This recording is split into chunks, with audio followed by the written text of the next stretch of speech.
Hi everyone. सो आज की video में हम एक बहुत ही ज़्यादा इंटरेस्टिंग चीज़ के बारे में बात करने वाले हैं। स्टार्ट करते हैं वीडियो को। सबसे पहले मैं यहाँ पर एक चीज़ बताना चाहता हूँ, जैसे मैंने पहले भी कहा हुआ है, आगे आने वाले समय पर जैसे जैसे अपन के महीने निकलते चले जा रहे हैं, अब 2023 एंड 2020 से पहले बैच वालों के लिए जॉब्स थोड़ी थोड़ी कम होती चली जाएंगी एंड 2024 2025 बैच के लिए यहाँ पर जॉब्स बढ़ती चली जाएंगी, क्योंकि जैसे जैसे टाइम निकल रहा है, जैसे जैसे अपन का अकेडमिक ईयर खत्म हो रहा है, आप ये मान के चल सकते हो कि मई जून में अकेडमिक ईयर खत्म हो जाता है, ठीक है।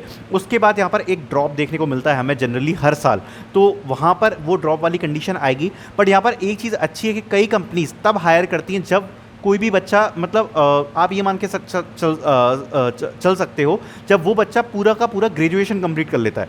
तो 2024 बैच है, जब उसका ग्रेजुएशन कंप्लीट हो जाएगा तो यहाँ पर काफ़ी कंपनीज हायरिंग स्टार्ट करती है, क्योंकि उनको रहता है कि जब स्टूडेंट ग्रेजुएट हो जाए तो एक क्या कर सकते हैं, उसकी ऑनबोर्डिंग अपने हिसाब से करवा सकते हैं। सो इसलिए ज़्यादातर कंपनीज ग्रेजुएशन के बाद हायर करती हैं, ठीक है। सो ये बात सबसे पहले पॉइंट मैंने करा दिया। अब आगे की वीडियो में ये बात करते हैं कि आगे आने वाले टाइम पर जितनी भी मास हायरिंग कंपनीज हैं, उनमें से कौन सी कंपनीज से अब मास हायरिंग्स नहीं आने वाली है और कौन सी कंपनी से यहाँ पर अगर आएंगी तो कौन कौन से बैचेस एलिजिबल हो सकते हैं। सबसे पहले बात करते हैं डेलॉयट की। तो डेलॉयट में जैसा कि आपको पता है ओटीएन और एनएलए होता है। अब जो ओटीएन है उसमें अगली बार जब नेक्स्ट टाइम आएगा तो 2024 बैच यहाँ पर एलिजिबल होगा, बट 2023 बैच एलिजिबल नहीं होगा, क्योंकि अगर आप इस साल भी देखोगे तो इस साल एक प्रीवियस बैच एलिजिबल था। तो उस प्रकार से अगर आप देखोगे तो ओटीएन 2024 बैच के लिए अभी आएगा आगे आने वाले टाइम में एक बार और, बट 2023 बैच के लिए ओटीएन और एनएलए अब नहीं आने वाला है पूरे टाइम में, ठीक है। तो ये एक डेलॉयट की तरफ से डिसअपॉइंटमेंट हो सकती है बाकी बच्चों को, पर डेलॉयट की तरफ से एक अच्छी बात यह है कि डेलॉयट बीच बीच में हायरिंग्स कंडक्ट करवाती रहती है, जैसे अभी एसोसिएट एनालिस्ट की हुई, डेटा मैनेजमेंट एनालिस्ट की हुई, तो इस प्रकार से हायरिंग निकालती रहती है, जिसमें उन हायरिंग्स में वो लोग 2024 को प्रेफरेंस नहीं देंगे, वो देंगे 2024 से पहले वालों को प्रेफरेंस। जो भी प्रोजेक्ट बेस्ड हायरिंग होती है उनमें 2024 से पहले वाले बैच को प्रेफरेंस देंगे, क्योंकि उनमें इमीडिएट ऑनबोर्डिंग रिक्वायर्ड होती है 15 से 20 दिन के अंदर, ठीक है। आगे बढ़ते हैं और बात करते हैं यहाँ पर वर्टोसा की। तो वर्टोसा की अब एक हायरिंग आई थी, आप लोगों ने उस पर अप्लाई किया होगा, बहुत सारे लोगों को उससे रिस्पांस भी आया था जो मैंने डाली थी। वर्टोसा की तरफ से मैं एक बात बोलना चाहता हूँ कि अभी अगर अपन लास्ट पूरा ईयर देखें तो हमें वर्टोसा की तरफ से हायरिंग्स देखने को नहीं मिली हैं। सो अभी वर्टोसा से उम्मीद है, क्योंकि उन्होंने एक हायरिंग निकाली है और अभी वर्टोसा यहाँ पर मेरे को पता पड़ा है कि ऑन कैंपस भी आई हुई है। सो यहाँ पर वर्टोसा शायद धीरे धीरे खुलने की कोशिश कर रही है, बट दिक्कत ये है कि अभी इनकी ऑनबोर्डिंग पिछले बैच की अभी तक कंप्लीट नहीं हुई है, तो यहाँ पर एक प्रॉब्लम क्रिएट हो सकता है। तो या तो अब वर्टोसा इस साल भी हायर नहीं करेगी, ऑलरेडी वैसे तो गैप कर चुकी है, और अगर करती है, अगर इस साल हायर करती है तो यहाँ पर वर्टोसा जनरली क्या करती है, एक लंबा गैप लेके चलती है। तो यहाँ पर उम्मीद है 2024 बैच और उससे पहले वाले बैच भी उसमें अप्लाई कर पाएंगे, ठीक है। बट इससे चांसेस थोड़े से हो सकता है कि कम हो, क्योंकि वर्टोसा की अभी कुछ ऑनबोर्डिंग्स भी पेंडिंग है पिछले साल की, ठीक है। अगर कोई प्रोजेक्ट बेस्ड हायरिंग होती है तो मैं चैनल पे जरूर अपडेट कर दूंगा, जैसे अभी मैंने आपको अपडेट करी थी रिसेंटली वाली।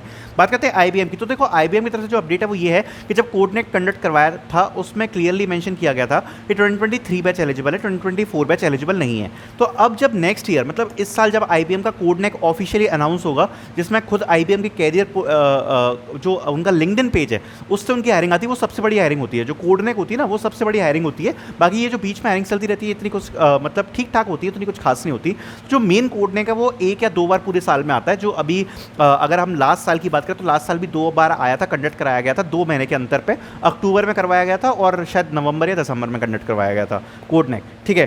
तो इसी प्रकार से इस साल भी हमें देखने को मिलेगा, लेकिन जैसे पिछली बार इन लोगों ने लिखा था कि 2020 केवल 3 बैच एलिजिबल है और उससे पहले वाले बैचेस एलिजिबल हैं। तो इस बार ये बात देखने वाली होगी कि इस बार ये 2023 बैच को कोडनेक में अलाउ करेंगे या नहीं करेंगे, या कोडनेक केवल 2024 बैच को हमें देखने को मिलेगा, ठीक है। तो ये अभी अपन का फ्यूचर प्रेडिक्शन है कोडनेक को लेकर, जो कि 2024 के लिए एक बड़ी हायरिंग हो सकती है आईबीएम कोडनेक। तो अभी आप आईबीएम से एक अच्छी एक्सपेक्टेशन रख सकते हो, क्योंकि हर साल कोडनेक कंडक्ट करा के आईबीएम 1000 2000 3000 बच्चे हायर करती है। तो ये बहुत बड़ा इवेंट होता है, so you can be prepare for it, okay. Then बात करते हैं एक्सेंचर की। तो एक्सेंचर जैसा कि पिछली साल तो आपने देखा ही होगा, पिछली साल तो एक्सेंचर बहुत सारी हायरिंग्स करी, बट इस साल अभी तक एक्सेंचर की कुछ खास हायरिंग्स चालू नहीं हुई है। अभी एक ड्राइव चालू हुई थी एक्सेंचर की ऐसे रोल के लिए, बट अभी तक पीएडीए वाले रोल के लिए कुछ खास ऐसे इनपुट्स आए नहीं है हायरिंग के। बट अगर आप एलिजिबिलिटी क्राइटेरिया में देखोगे तो उन्होंने खुद ने मेंशन कर दिया कि 2024 और 2023 बैच केवल अप्लाई कर सकता है एक्सेंचर के लिए, ठीक है। तो अभी फ्यूचर में हमें एक्सेंचर से उम्मीद है कि अगर पिछले साल जितनी नहीं तो थोड़ी बहुत, कम से कम उसकी आधी हायरिंग्स तो एक्सेंचर कंडक्ट करवाई, क्योंकि उन्होंने रजिस्ट्रेशन तो ओपन करे हैं और उनने अपने लिंक्डइन पे भी ये चीज़ डाली थी। सो लेट्स सी कि क्या होता है, कब ये लोग टेस्ट वगैरह भेजना स्टार्ट करते हैं। जब भी जो भी होगा वो ज़रूर मैं आपको अपडेट करूँगा और इस चैनल पर बता दिया जाएगा। अब आगे बात करते हैं यहाँ पर एंटिटी डेटा की। तो एंटिटी डेटा ने भी इस बार क्या किया कि हायरिंग्स केवल कैरियर पोर्टल पर डाली हैं, एज सच कोई मास हायरिंग, बड़ी हायरिंग कंडक्ट नहीं करवाई है। सो एक डिसअपॉइंटमेंट है एंटिटी डेटा के साइड भी। और एंटिटी डेटा से अभी आगे वाले टाइम में भी कुछ ज़्यादा खास हायरिंग्स देखने की उम्मीद नहीं है। वो इसलिए नहीं है, उसका रीज़न ये है कि एंटिटी डेटा की भी वही स्थिति है कि अभी काफ़ी लोग बेंच्ड हैं और अभी एंटिटी डेटा पे उतने शायद प्रोजेक्ट्स नहीं है, वर्क उतना नहीं है, इसलिए एंटिटी डेटा की तरफ से भी कुछ खास ऑफ कैंपस में हायरिंग्स देखने की उम्मीद यहाँ पर कमी लग रही है।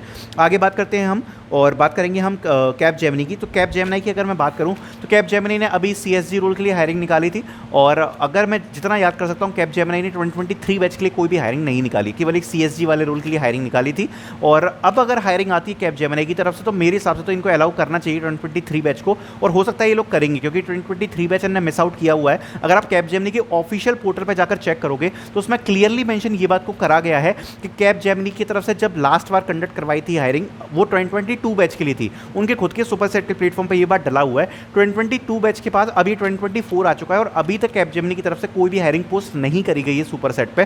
जो लास्ट हायरिंग अपडेट है वो वही वाली डली हुई है, उसके बाद सीधे सीएसजी रोल वाली हायरिंग यहाँ पर कैपजेमिनी के पोर्टल पे अपडेट हुई थी। और अगर इस बार ऑन कैंपस की बात करूँ तो ऑन कैंपस जैसे कैपजेमिनी हर साल काफ़ी सारे बच्चों को हायर करके जाती थी, ऑन कैंपस पे भी उतना कुछ ज़्यादा खास रिस्पॉन्स कैपजेमिनी पे आया नहीं है, मतलब बच्चे उतने ज़्यादा उन्होंने नहीं उठाए, इतने हर साल उठाते हैं, ठीक है। तो कैपजेमिनी की तरफ से जरूर डाउनग्रेड हमें देखने को मिला है, बट तब भी एक उम्मीद है कि ये हायर जरूर करेंगे क्योंकि ये इस टाइप की जो कंपनीज हैं इनको हर साल काफ़ी इंप्लॉइज छोड़ते भी हैं और ऑब्वियसली एक एडजस्टमेंट की जगह रहती है, तो उसके लिए थोड़े बहुत बच्चे तो इनको हायर करने पड़ते हैं। तो लेट्स सी कि वो कैसे हायर करेंगे, या तो प्रोजेक्ट बेस्ड हायरिंग निकालेंगे या सुपर सेट पर हायरिंग आएगी, वो अपन को फ्यूचर में देखना होगा।